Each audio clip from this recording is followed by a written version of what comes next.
الحمد لله على نعمة الإيمان الحمد لله على نعمة الإسلام.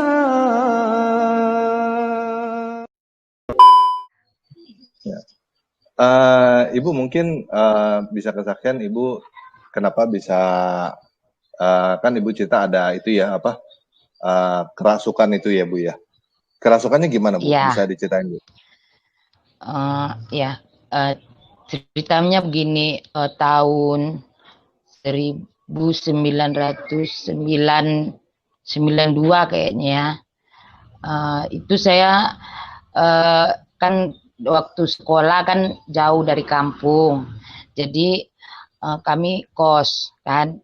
Jadi waktu mau pulang ke kampung, lalu balik lagi, saya ada di situ lereng, ada kan kalau mau ke kampung lewat lereng-lereng bukit. Jadi pas di situ saya ngelihat di lereng bukit itu ada ular besar, ngelihat ke saya gitu. Jadi saya lihat, loh, ular besar, dalam hati. Cuman pas ngomong gitu mulut saya serasa ditampar gitu. Jadi saya diam sampai di kos. Saya langsung tidur. Cuma saya udah nggak tahu lagi, udah nggak sadar. Terus kata teman-teman saya guling-guling sambil cekek leher. Lidah saya sampai terjulur keluar, cekek leher gini. Sampai rame yang megangin, nggak ada yang bisa megangin itu, sampai ibu-ibu kos pun udah kalang kabut. Mereka panggil orang pintar, keluarga, dia panggil kakak saya juga yang ada dekat situ. Mereka pun menunggu hari siang, lalu saya diantar pulang lagi ke kampung. Sampai di kampung saya diobatin sama kakak saya. Katanya cuma kakak saya yang bisa ngobatin saya, karena saya pun udah nggak bisa ngomong lagi. Jadi kalau lalu kakak saya, ya mungkin kepercayaan di kampung seperti itu dulu. Jadi dia dilawan nggak bisa, terpaksa keluarga saya mengikuti apa yang diinginkan sama yang masuk itu. Dia bilang, ini aku roh apa nenek moyang kamu, katanya. A few moments later. Malam Selasanya nggak datang lagi. Saya udah biasa aja, udah duduk biasa seperti semula lagi. Nggak bilang tunggu gini, kok kayaknya nggak ada yang menyiksa saya gitu. Biasanya kalau saya masih biasa aja gitu, nggak, dia udah langsung datang. Itu dia begini, seperti ular datang, seperti ular gini. Habis itu dia melilit dari kaki, dililit sampai ke leher. Di leher, dari kepalanya itu gini kan, gini di kepala kan, gini. Jadi kan kita kan ketakutan. Jadi seolah-olah mata saya tuh beliak ke atas. Saya pikir saya ngelepasin ular ini kan, tapi orang lihat saya cekek leher sendiri. Nggak ada ular kan, tapi perasaan saya kan ini ular tuh gini di kepala saya. Jadi saya gini ke atas itu, perasaan dia nggak mau lari gini. Jadi saya mau lepasin ini, tahu-tahu leher saya yang saya cekek gitu. Dari situ saya tunggu nggak ada datang lagi. Sampai minggu kedua saya juga penasaran, sebetulnya kekuatan apa yang disalib itu gitu kan. Cuma saya buka lagi Alkitabnya, terus saya berdoa dulu. Saya baca Alkitab, terbuka Yesaya 30 ayat 15. Itu. Yesaya 30 ayat 15. Iya. Yesaya 30 ayat 15, ya kan semua untuk menjadi keluar dari agama Islam itu pasti berat. Pasti banyak hal yang harus kita pikirkan, ya tentang keluarga, tentang semua kan. Rasulihim alladzina ahadtum minal musyrikin. Putus. Hubungan kalian dan itu putus. Dari Baika. Ika sering merasakan bisikan-bisikan gaib yang membujuknya untuk meninggalkan agama Islam yang telah dianutnya sejak lahir dan berpindah ke keyakinan lain.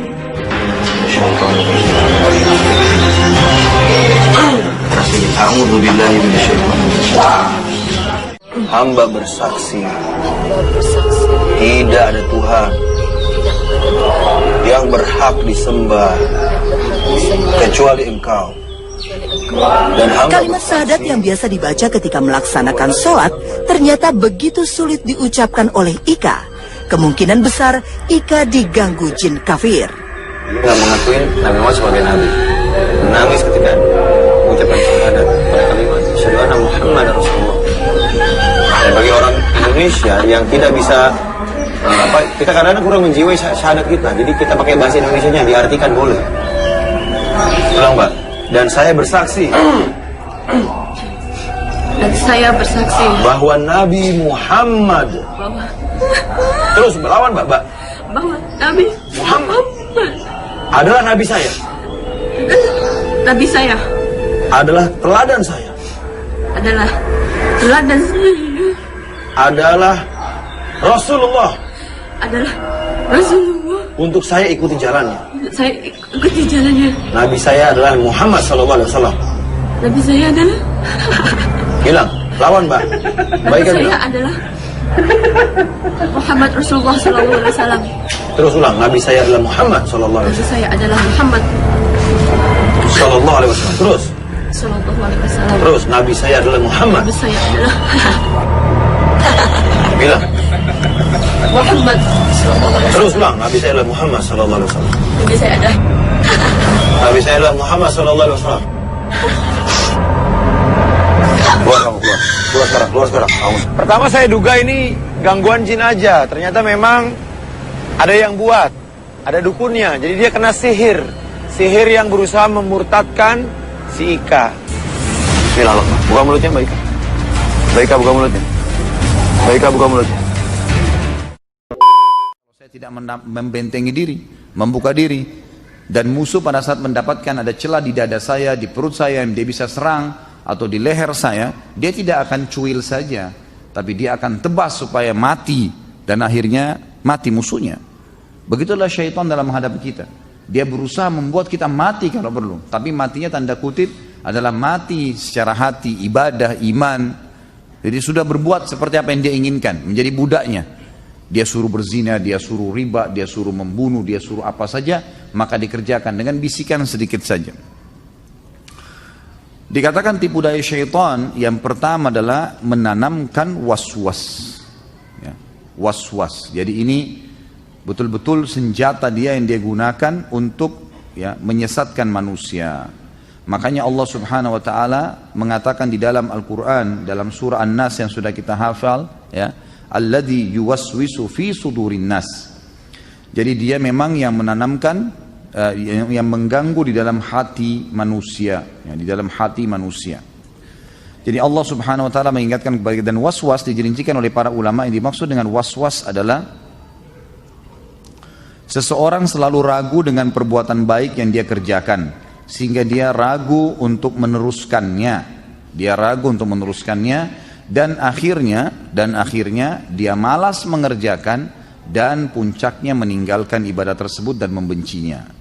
Jadi ini pintu yang jelas dimasuki oleh syaitan. Ya. Hadis Nabi SAW yang diriwayatkan oleh Imam Tirmidzi, syaitan akan terus menggoda seseorang di antara kalian dengan was-was, keraguan-raguan, sampai puncaknya. Misalnya was-was untuk sholat subuh ke masjid, nanti hujan, nanti begini, was-was sedekah nanti jadi miskin, was-was menikah karena nanti tidak cocok, dan beragam macam was-was. Yang jelas kalau antum ragu untuk mengerjakan satu perbuatan kebaikan berarti dari syaitan. Harus dilawan, tidak boleh tidak. Lawan, itu bisikan dia. Sama dengan kalau ada musuh kita tawan, lalu dia mengatakan, hati-hati, kalau kamu maju ke depan pasukan saya banyak. Hati-hati, nanti begini, hati-hati, nanti begitu. Orang kalau kesurupan syaitan, lagi kemudian diruqyah, seringkali orang yang kesurupan itu mengatakan jin yang ngomong. Dia bilang, biar kau ruqyah saya, biar kau bacain ayat, di belakang saya banyak ada jutaan syaitan, jin. Itu cara dia, strategi dia. Tidak usah gencar. Seorang muslim tidak perlu pengecut. Mau jutaan, mau seluruh miliaran syaitan yang menghadapi kita, kita sendiri bisa menang. Ya, Allah SWT akan bersama dengan orang-orang yang beriman. Innallaha ma'al ladzina taqwa wal ladzina hum muhsinun. Allah akan bersama dengan orang-orang yang bertakwa, patuh padanya, dan orang-orang yang berbuat kebaikan. Yang kedua, menebar ketakutan di tengah manusia. Syaitan senantiasa menakut-nakuti agar tidak mentaati Allah Subhanahu wa taala. Saat Anda hendak mengeluarkan harta di jalan Allah, maka ia menakut-nakuti dengan kefakiran dan mengancam Anda dengannya. Seperti Allah mengingatkan dalam Al-Baqarah membongkar kedok mereka ayat 268. A'udzu billahi minasyaitonir rajim. Asy-syaitanu ya'idukumul faqra wa ya'murukum bil fahsya. Syaitan menjanjikan dan menakut-nakuti kalian dengan kemiskinan dan menyuruh kalian berbuat kejahatan atau kikir. Ketika Anda hendak berjihad di jalan Allah, maka ia menakut-nakuti Anda dengan kematian, senjata yang panas dan perlawanan yang keras. Lalu disebutkan dalam Al-Imran ayat 175, A'udzu billahi minasyaitonir rajim, innama dzalikumusy syaitanu yukhawwifu awliya'ahu fala takhafum wa khafuni in kuntum mu'minin. Di kancah peperangan jihad, tetap syaitan mengganggu, kata Allah. Sesungguhnya mereka itu tidak lain hanyalah syaitan yang menakut-nakuti kalian dengan kawan-kawannya, orang-orang kafir. Seakan-akan syaitan membesar-besarkan mereka, gitu kan? Karena itu janganlah kalian takut kepada mereka, tapi takutlah kepadaku jika kalian benar-benar orang yang beriman. Ketika Anda hendak menyuruh yang ma'ruf dan mencegah dari yang mungkar, maka dia berdiri menakut-nakuti dengan akibat yang buruk. Misal, orang itu akan marah, nanti kamu akan dilecehkan, dan beragam macam peringatan. Maka lawanlah dan tetapkanlah kebenaran itu.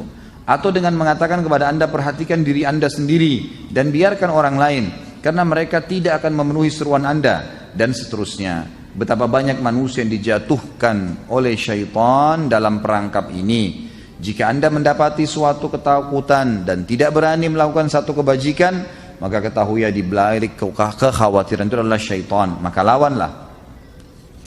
Ini poin yang kedua, menebarkan ketakutan. Termasuk juga masuk dalam ketakutan ini adalah menakut-nakuti manusia dengan mengatakan adanya ruh gentayangan, adanya syaitan-syaitan yang akan ada di bawah jembatan, di jalanan, ya, di kegelapan, atau di sebuah tempat yang jarang didatangi oleh manusia. Maka ketahuilah seluruh muka bumi ini milik Allah dan dijaga oleh para malaikat-malaikatnya. Karena malaikat ada yang mengurus gunung-gunung, ada yang menjaga lautan, ada yang mengurus segala sesuatu termasuk turunnya hujan, pergantian siang malam, dan seterusnya. Maka mereka lah yang memenuhi hutan. Wow.